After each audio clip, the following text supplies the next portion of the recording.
Hello and welcome everyone, स्वागत है फिर से आप सभी का अपने यूट्यूब चैनल पे। आज की इस वीडियो के अंदर है ना हम अप्लाइड इकोनोमेट्रिक्स का यूनिट नंबर 1 का लेसन नंबर 1 स्टार्ट करने वाले हैं। टोटल आपके पास इस चैप्टर के अंदर 2 यूनिट हैं और पहले यूनिट में 7 लेसन है और अगले यूनिट में 2 लेसन, टोटल 9 लेसन होने वाले हैं। एक एक करके हम सारे लेसन को कवर करेंगे। लेसन 1 का अगर आप नाम पढ़ते हैं, लेसन 1 का नाम है आपका इंट्रोडक्शन टू इकोनोमेट्रिक्स। इकोनोमेट्रिक्स होता क्या है, ठीक है। तो इसके अंदर सबसे पहले आपको बताया गया methodology of econometrics. The methodology of econometrics refers to the systematic steps followed by econometricians to empirically study economic phenomena using data। जो इकोनोमेट्रिक्स का जो मैथोलॉजी है ना, उस रेफ़र किया गया उस सिस्टम को, उस स्टेप्स को जो कि फॉलो किया जाता है इकोनोमेट्रिशियंस के द्वारा स्टडी करने के लिए इकोनॉमिक फिनोमिना को यूजिंग डाटा की सहायता से। द क्लासिकल और traditional approach is dominant methodology. जो क्लासिकल या फिर जो ट्रेडिशनल अप्रोच था वो डिफरेंट डोमिनेंट है मैथोलॉजी के ऊपर, used in Amperian research across economic and other social sciences. जिसका इस्तेमाल पूरे इकोनॉमिक्स में किया जाता है या फिर बाद अदर सोशल साइंसेज में भी किया जाता है। फिर आता है मेन कॉन्सेप्ट। मेन कॉन्सेप्ट के अंदर आप पढ़ते हैं सबसे पहले फॉर्मुलेटिंग अ थ्योरी और हाइपोथेसिस। स्टार्ट करते हैं आप एस्टेब्लिशमेंट इकोनॉमिक स्टेटमेंट और proposition such as Keynesian consumption theory. Keynesian consumption theory के हिसाब से आप फॉर्मुलेट करते हैं थ्योरी को या फिर हाइपोथेसिस को। देन डिफाइन करते हैं मैथमेटिकल रिप्रेजेंटेशन, आप उसमें इक्वेशन वगैरह अप्लाई करते हैं। देन डेवलप करते हैं द स्टैटिस्टिकल और इकोनोमेट्रिकल मॉडल। उसके बाद आप डेवलप करते हैं स्टैटिक्स वाला या फिर इकोनोमेट्रिक मॉडल को एंड कलेक्ट करते हैं उससे रिलेटेड डाटा वगैरह को, एस्टिमेट करते हैं पैरामीटर, सारे पैरामीटर पर सही है कि नहीं।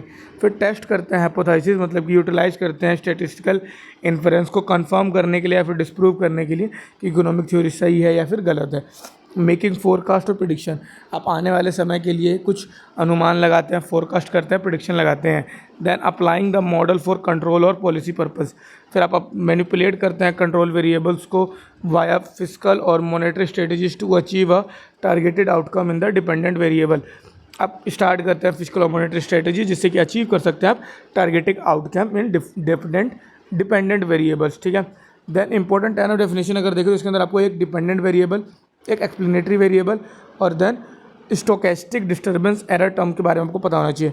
तो डिपेंडेंट वेरिएबल क्या होता है? The variable is on the left side of the equation, वो वेरिएबल जो इक्वेशन के लेफ्ट साइड में आता है, दैट इज बीइंग प्रिडिक्टेड, जिसको प्रिडिक्ट किया जाता है, एक्सप्लेन किया जाता है, और influenced by changes in other variable, और इन्फ्लुएंस होता है by changes in other variable, मतलब दूसरे वेरिएबल के अकॉर्डिंग वो चेंज हो सकता है। इसी प्रकार के वेरिएबल को आप डिपेंडेंट वेरिएबल, मतलब किसी दूसरे के ऊपर डिपेंड है, अगर दूसरे में परिवर्तन आएगा तो ये वेरिएबल में भी असर आएगा, इसी को डिपेंडेंट बोलते हैं। फिर एक्सप्लेनेटरी वेरिएबल क्या होता है? वो वेरिएबल जो राइट साइड में आते हैं इक्वेशन को और इसका यूज़ किया जाता है तो प्रिडिक्ट और इन्फ्लुएंस द डिपेंडेंट वेरिएबल। इसकी वजह से डिपेंडेंट, इसके ऊपर डिपेंडेंट वेरिएबल कहीं ना कहीं अटल होता है, डिपेंडेंट होता है, और ये इनडिपेंडेंट होता है क्योंकि इसके अकॉर्डिंग वो चेंज होता है, ये चेंज नहीं होता है, ठीक है। स्टोकेस्टिक डिफरेंस एरर टर्म की बात करें तो रैंडम वेरिएबल एक रैंडम वेरिएबल होता है with well defined probabilistic property introduced into an econometric model, जिसका एक वेल डिफाइंड प्रोबेबिलिस्टिक प्रॉपर्टी होता है इकोनोमेट्रिक मॉडल के अंदर, इसका इंट्रोड्यूस किया जाता है to capture all unobserved unaccounted factor that influence the dependent variable, जो कि कैप्चर करता है सभी अनऑब्जर्व्ड अनअकाउंटेड फैक्टर को, और जिससे कि आपका डिपेंडेंट वेरिएबल जो था उस पर परिवर्तन आता है। जब ये सारी चीज़ आप एनालाइज करते हैं ना, तो आपका जो एक्सप्लेनेटरी है उसमें चेंज आएगा, और एक्सप्लेनेटरी के ऊपर ही डिपेंड होता है कहीं ना कहीं डिपेंडेंट, तो जिसकी वजह से उसमें भी चेंजेस आ जाते हैं। फिर एक्सप्लेनेशन दे रखे हैं कुछ थ्योरी के बारे में, फिर मैथमेटिकल मॉडल, फिर इकोनोमेट्रिक मॉडल। तो थ्योरी के अंदर आपको बताया जाता है Keynes posited that individual increase their spending as their income rises.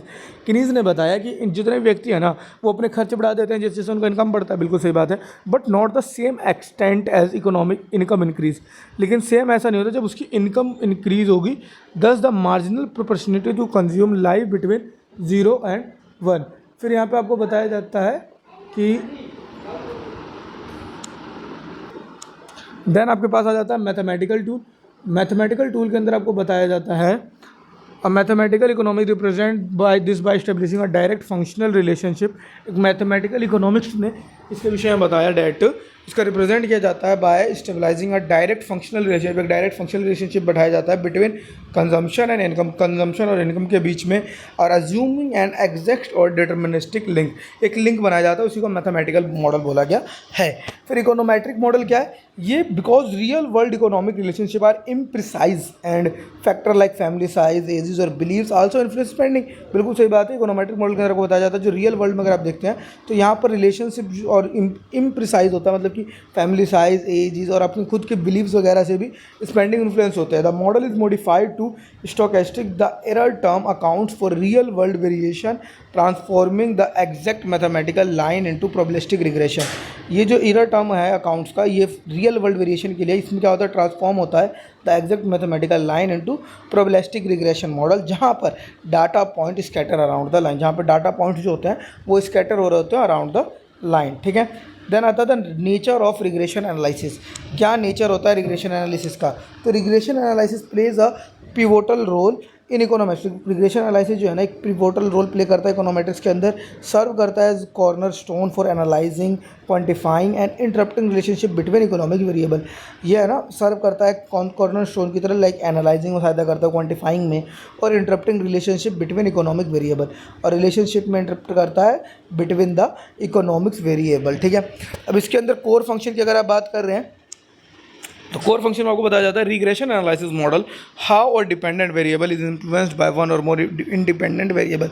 Core function आपको बताया जाता है किस प्रकार रिग्रेशन एनालिसिस मॉडल के अंदर डिपेंडेंट वेरिएबल इन्फ्लुएंस होता है by independent variable. Then parameter qualification, parameter qualification के अंदर आप देखते हैं it estimate parameter that shows the magnitude and direction of effect facilitating policy valuation, prediction and hypothesis testing. Then single regression equation के अंदर आपको बताया जाता है मॉडल और टू वेरिएबल रिलेशन, ये दो वेरिएबल का रिलेशनशिप होता है containing exactly one dependent variable, exactly एक डिपेंडेंट वेरिएबल होता है एंड वन इंडिपेंडेंट वेरिएबल होता है। मल्टी लीनियर रिग्रेशन इक्वेशन क्या होता है, इसके अंदर जो मॉडल होते हैं ना, मॉडल्स और the relationship between a single dependent variable and two और मोर इंडिपेंडेंट वेरिएबल। यहाँ पे है ना रिलेशनशिप होता है एक सिंगल एक डिपेंडेंट के दो या दो से अधिक इंडिपेंडेंट वेरिएबल के बीच में, इसको बोला जाता है मल्टीपल लीनियर रिग्रेशन इक्वेशन। ठीक है, इंटरसेप्ट का मतलब क्या होता है, the expected baseline value of dependent variable जहाँ पर all independent predicted variable are equal to zero, इनको बोला जाता है इंटरसेप्ट। देन आता है स्लोप कोफिशिएंट, स्लोप कोफिशिएंट के अंदर आपको बताया जाता है parameter that quantifies the expected change in the dependent variable, एक पैरामीटर जो कि क्वांटिफाई करता है एक्सपेक्टेड चेंज को in the dependent variable for one unit change in the corresponding independent variable, जैसे एक यूनिट चेंज आता है in the corresponding independent variable के बीच में। एरर टर्म की बात करें तो difference between the observed value and the value predicted by the regression model, वो difference between the observed value and the value predicted by the regression model, इसको आप एरर टर्म कह देते हैं। फिर आ जाता है आपके पास introduction to economic software, econometric software. Economic software की एंट्री के विषय में पढ़ना है। सबसे पहले आपके पास इसमें आता है ई व्यूज़, देन एस टाटा, फिर Gretel, are software, Excel.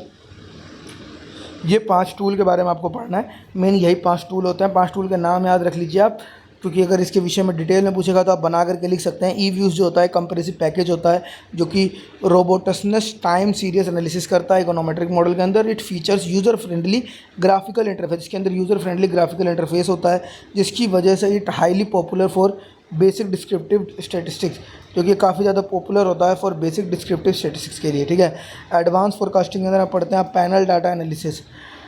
Strata जो होता है एक पावरफुल वर्सटाइल स्टैटिकल सॉफ्टवेयर है।